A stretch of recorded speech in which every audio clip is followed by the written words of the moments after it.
चाहता हूं, उन लोगों के वोटों से आप हुकूमत बनाना चाहते, लेकिन माइनॉरिटीज को हुकूमत में जगह न क्यों नहीं मिलता बोल के मैं ये सरकार से पूछना चाहता हूं। इमाम मौजम साहब लोगों को 10,000 रुपए देते बोले, अभी तक वो भी अमल नहीं हुआ। माइनॉरिटी सब प्लान के लिए 1000 करोड़ रुपए देते बोले, वो भी बजट में नहीं दिया हुआ है। సో మైనార్టీలకు దయచేసి న్యాయం చేయాలని చెప్పి కూడా నేను కోరుతా ఉన్నా అధ్యక్ష ఇకపోతే ఈ రోజు నేను అన్ని పేజీలు తిప్పేస్తున్నా సార్, మీరు టైం ఇస్తలేరని వదిలేస్తున్నా చాలా విషయాలు అధ్యక్ష।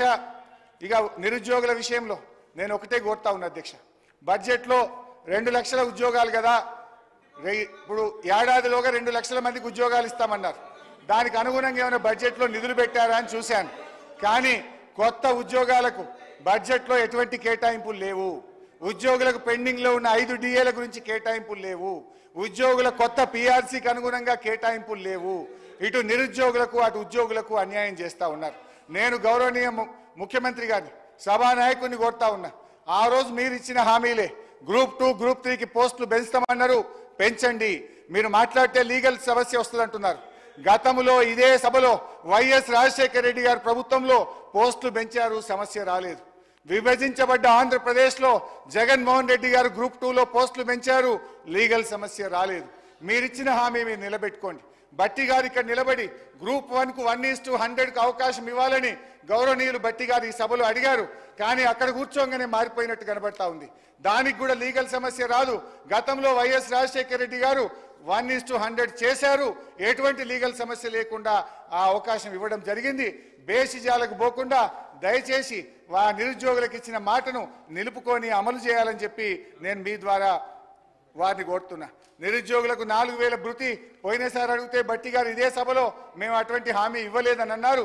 దయచేసి చూసుకొని ఆ నిరుద్యోగులకు భృతి ఎప్పటి నుంచి ఇస్తారో మీరు బడ్జెట్లో కేటాయింపులు లేవు, దాని గురించి కూడా చెప్పాలని కోరుతున్నా।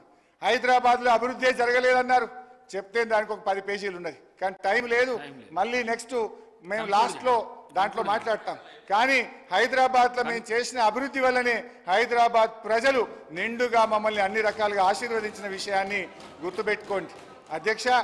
ఎందుకు చంద్రబాబు నాయుడు చెప్పలేదా మొన్న ముఖ్యమంత్రిగా ప్రమాణ స్వీకారం చేసి ఎన్టీఆర్ ట్రస్ట్ భవన్లో మాట్లాడుతూ నేను అభివృద్ధి చేసిన, నా తర్వాత వచ్చిన కేసీఆర్ గారి ప్రభుత్వం హైదరాబాద్ను బాగా అభివృద్ధి చేసిందని చంద్రబాబు నాయుడు వీరి గురువు అన్నదేమో సహచరుడు, వీరి సహచరుడు కూడా చెప్పింది కదా అధ్యక్ష।